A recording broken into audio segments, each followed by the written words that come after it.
duck, it's Maple Leaf Farms. You'll find your duck is cryovac, sealed tight. Again, here you will find there is a shield stamp and a grading stamp indicating what grade it is. This is grade A duck, and it is fit for human consumption. In your container, you want to carefully open up the package, being very careful not to pierce the skin of the duck. Remove it from its package.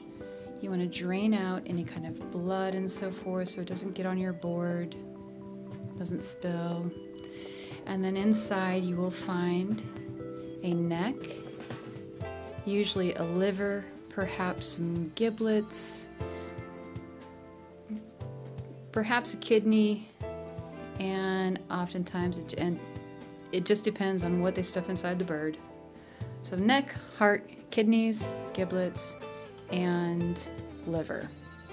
Again, you want to dry out the cavity of the bird to make sure that there's no excess blood that's going to spill on your board. Dry the bird off so it's easier for us to fabricate, easier for your knife to travel through so it doesn't tear the skin. And you'll notice that the wingspan of the duck is much larger than the chicken. There isn't a ton of meat on here, and you may find that some of the tips are missing on your duck.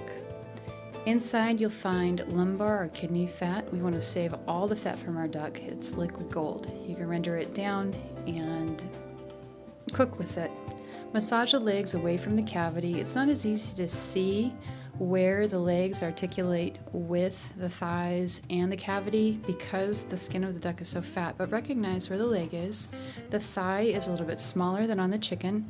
It does have the oyster, so recognize where the leg and thigh joint are, and the little pocket of meat right above that thigh is where that oyster is. Holding the bird up, you want to make sure that where the tension area is, you make a small incision, being very careful to keep the breast meat covered with fat, and just carefully cut through the fat.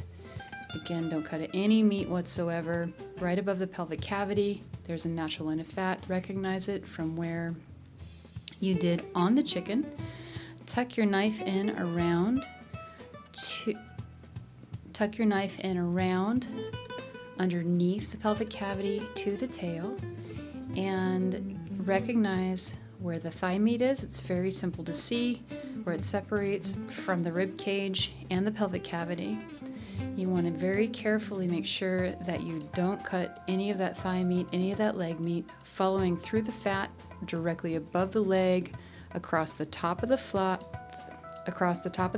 thigh to the back, cut down through the flesh to the tail, turning the bird, popping the thigh joint out of the hip socket, keeping the knife flush with the carcass, travel along the edge of the carcass, cutting through the skin and the flesh, coming to where the thigh and the hip joint meet, cut through the cartilage there, and carefully tuck your finger behind that little pocket of meat, the oyster, and using your boning knife, remove the leg, thigh from the carcass itself. Very simple, leaving the oyster pocket completely empty of meat. Come through. We're going to keep the leg and the thigh attached.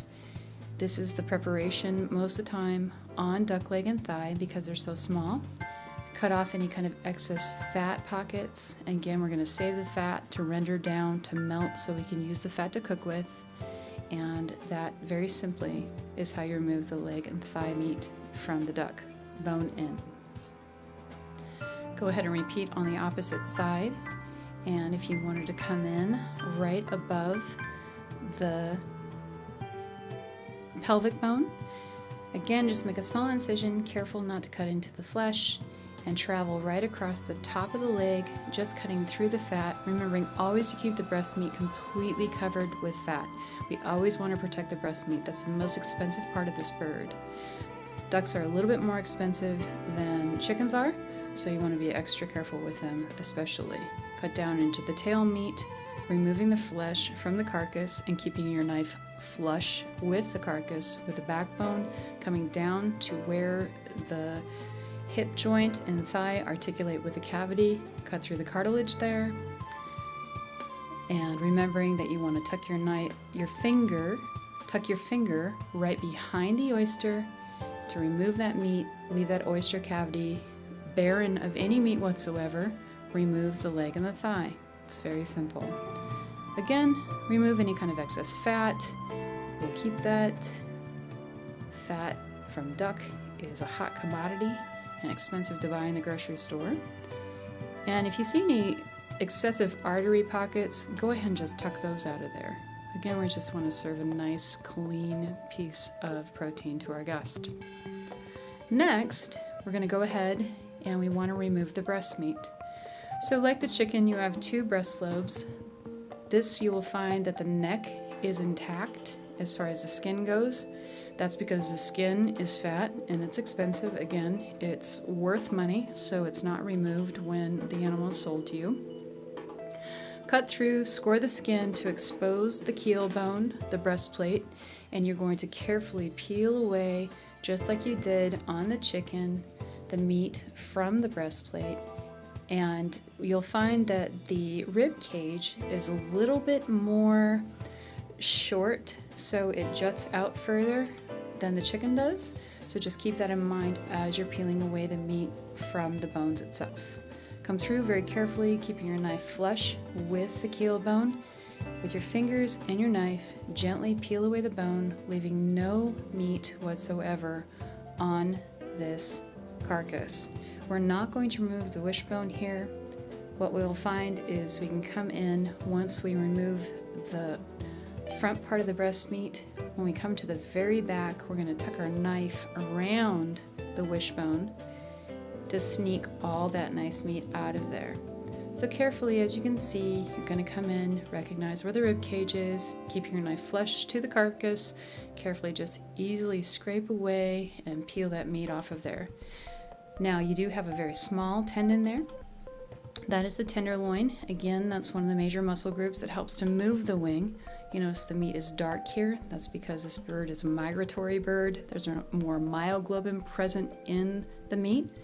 Its oxygen is held to the meat for energy. So here we recognize that this is where the tenderloin is. You've got a major tendon there. You need to cut through it. That will open up and expose the joint.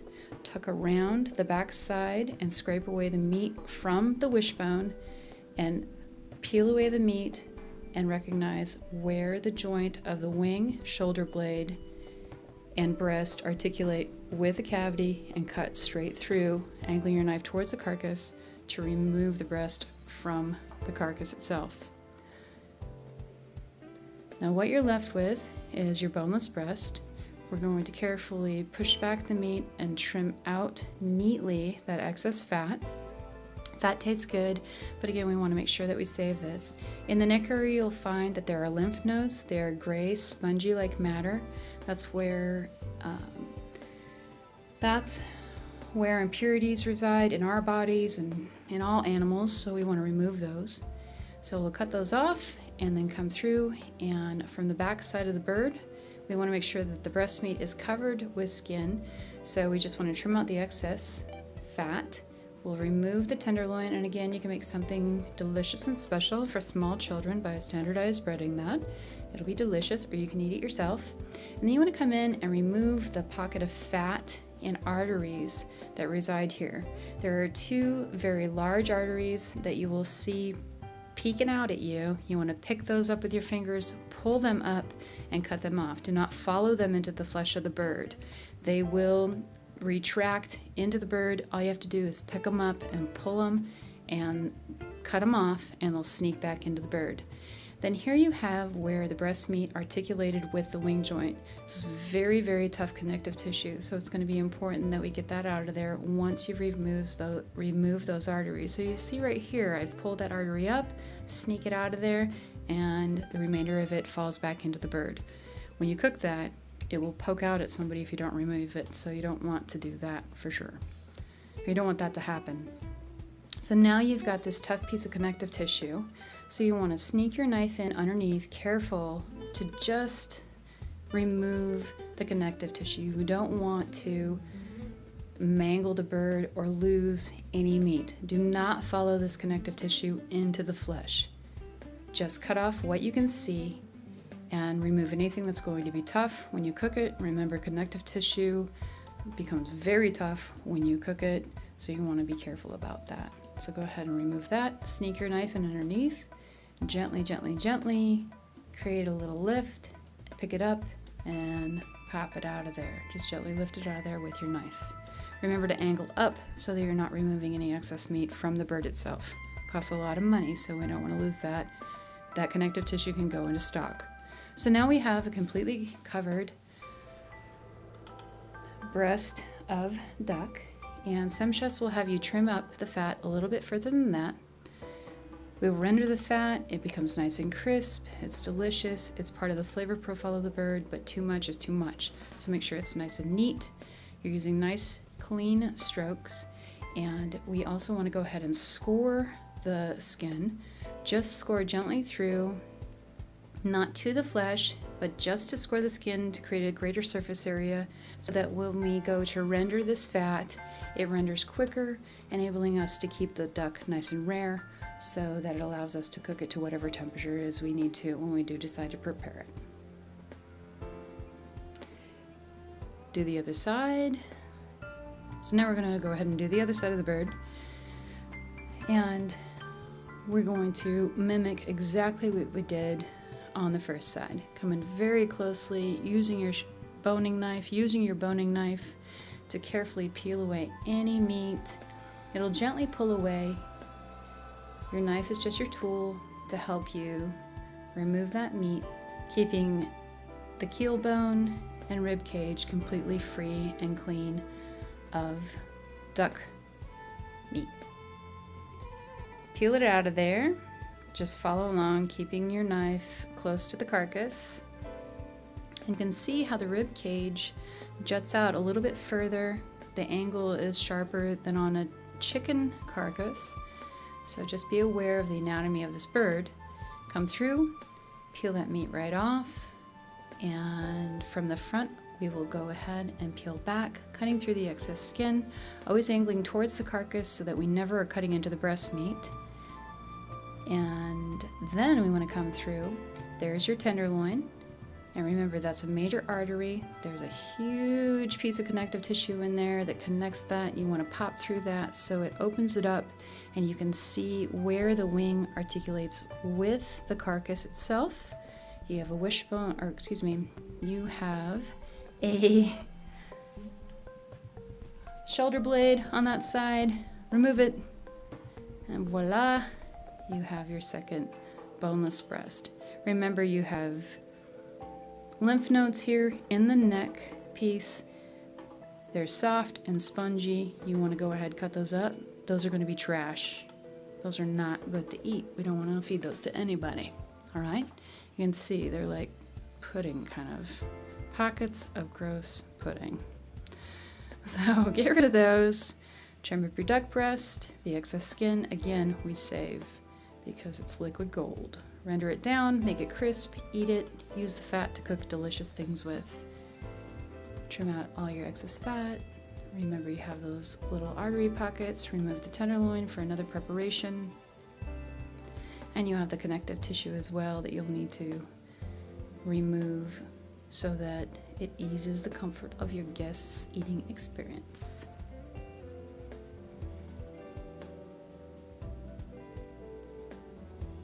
This is how we cut up a duck. So tuck your knife in underneath. Again, you want to be very careful to just sneak in underneath that connective tissue. It's super tough, and you do not want to gouge the flesh of the breast meat. You just want to remove that excess tendon and connective tissue because it constricts and becomes incredibly tough when heat is applied. Sometimes it's easy to pick up and just sneak your knife in underneath, always angling your knife up. Do not follow it into the flesh, just remove what you can see. If you follow it into the flesh, it'll destroy the breast meat, and that's not what you want. And remember, you have a little pocket of arteries back there, so you want to come in, trim out the excess fat.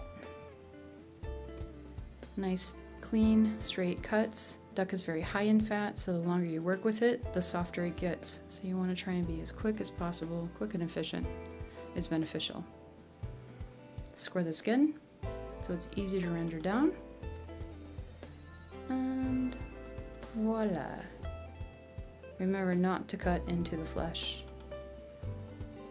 Then, if you want to take the wings off the bird, there isn't a tremendous amount of meat on the wings. Many times it's used for stock, but come in right above the shoulder blade and right where the wing joint meets the carcass, cut right through it, cut it off.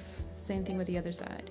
These are kind of fun for if you wanted to braise this because they're high in connective tissue. They're also a load-bearing muscle. Again, duck are migratory birds, so they use a lot of energy. They fly. They've got tougher meat on their wings, so you can use those for a braised item.